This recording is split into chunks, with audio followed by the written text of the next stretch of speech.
After an atheistic neighbor has an affair with his wife, a vengeful fundamentalist Catholic forces the man to choose between killing himself or allowing someone else to die in his place. We start with Detective Hollis, who is in a fertility clinic to donate his sperm. But at that moment, the doctor informed him that he is infertile, and he has been infertile all along the time of his marriage life. The detective is completely affected by the news, since he had 2 children. Time passes and Hollis is already in his office. He is interrupted by a fellow student who informs him that a man named Gavin is about to jump from the top of the building. Hollis goes to the top floor to talk him out of it and tries to calm Gavin down, asking him a couple of routine questions. Gavin reveals that he has no choice but to stay on the ledge until noon and then jump. Otherwise, someone else is going to die. And there is no way for the officer Hollis to change Gavin's mind. And for this, there is just over an hour left. When Hollis asks him what happened, Gavin takes us to flashback. A couple had moved into Gavin's building, Shauna and her husband Joe. He sees her just as she was leaving the building. They both take the same bus and smile at each other. Later, Gavin, who works as a hotel manager, he is surprised when he sees that Shauna had applied for a job at the same place. After a brief interview, Gavin hires Shauna to start working immediately. Later, at home, he tells his gay friend Chris about the new staff. Coincidentally, Shauna and Gavin are neighbors,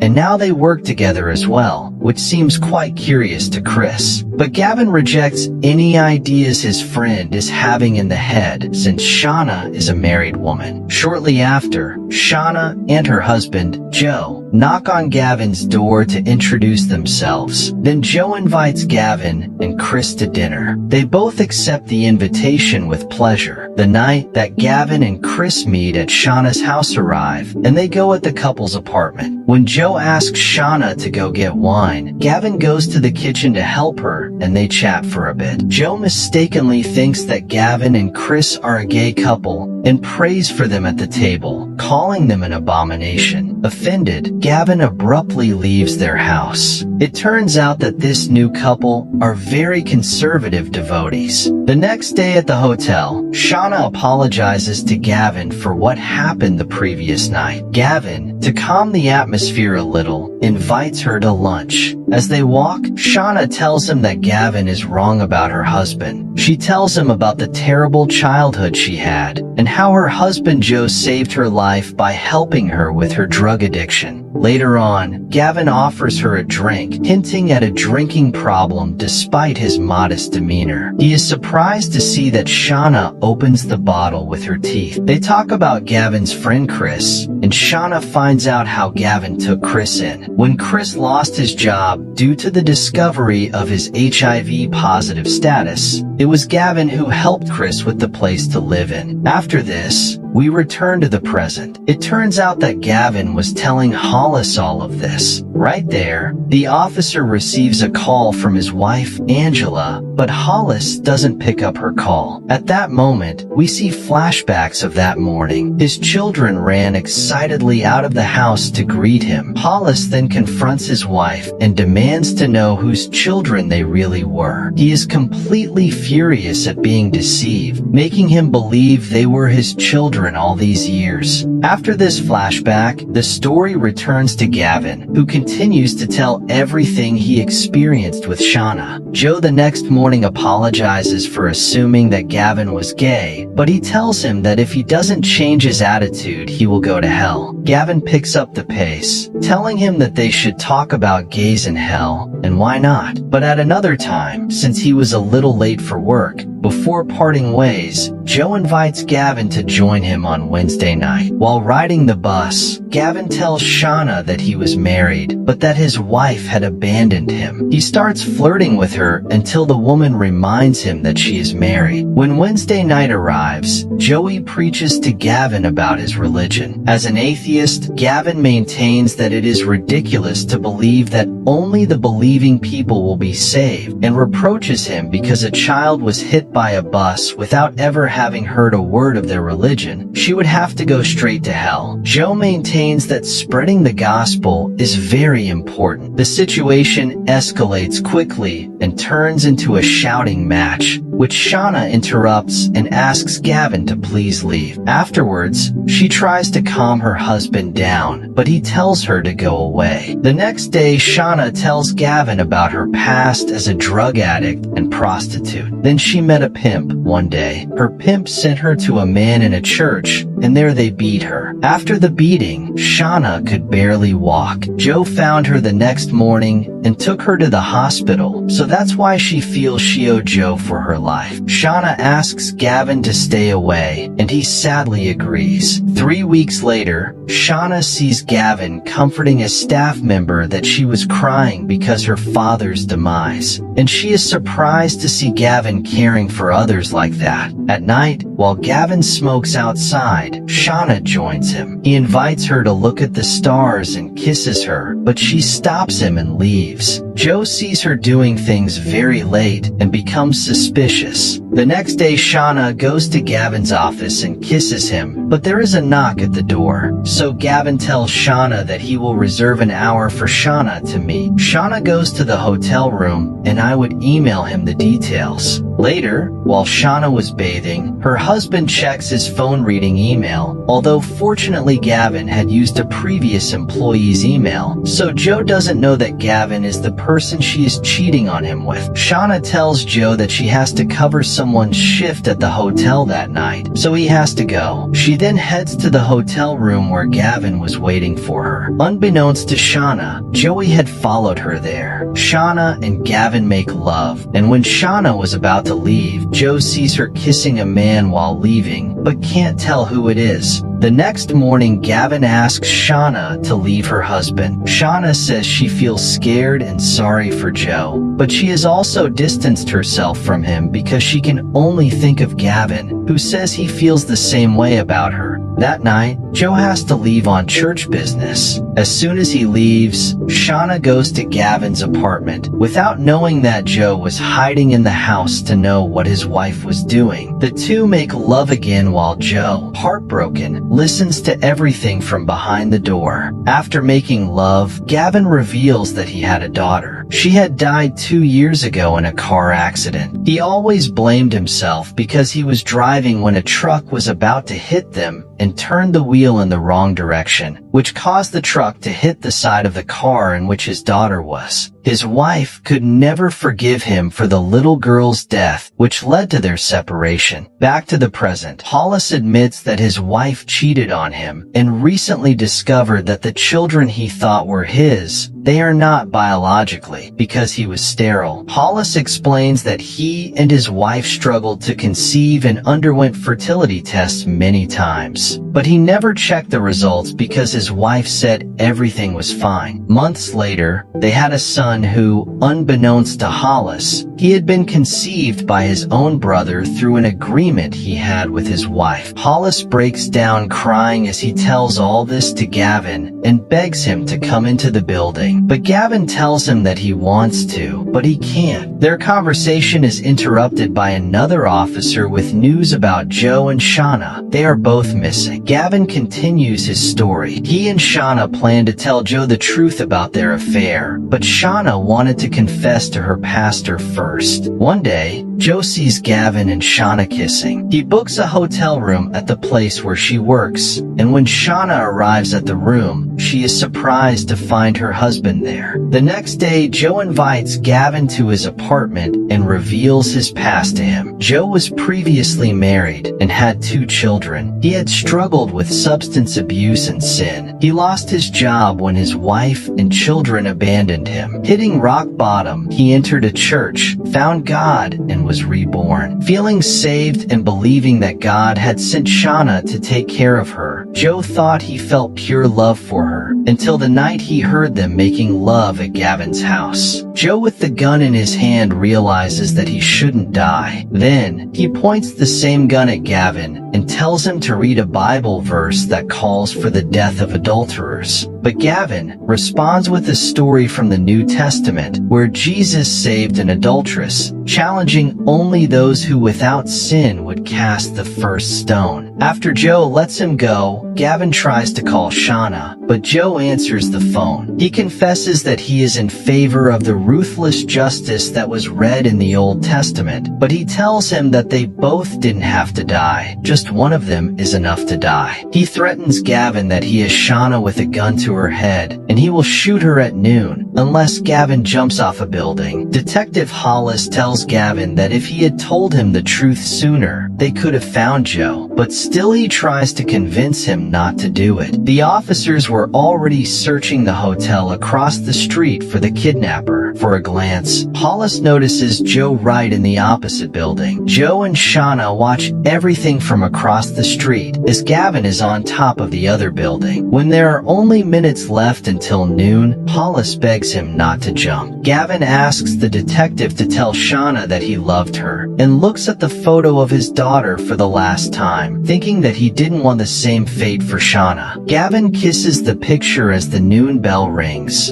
and then jump. The crowd below can't believe when they see Gavin falling in the middle of the street. Moments later, the police find Joe and Shauna in a hotel room, and they arrest him. Later on at the station, Hollis tells Shauna that Gavin loved her. She thanks him before leaving, and she sees her husband praying in his cell as she left the place. At the end of day, Detective Hollis cries sitting in his car while watching his family inside his house. He remembers Gavin's words, to go to them and accept them, because it wasn't a cheating matter, but saving the family by bringing kids. His children greet him when he enters, and they have dinner together. Hollis apparently is willing to forgive his wife and tells the kids that he is their father.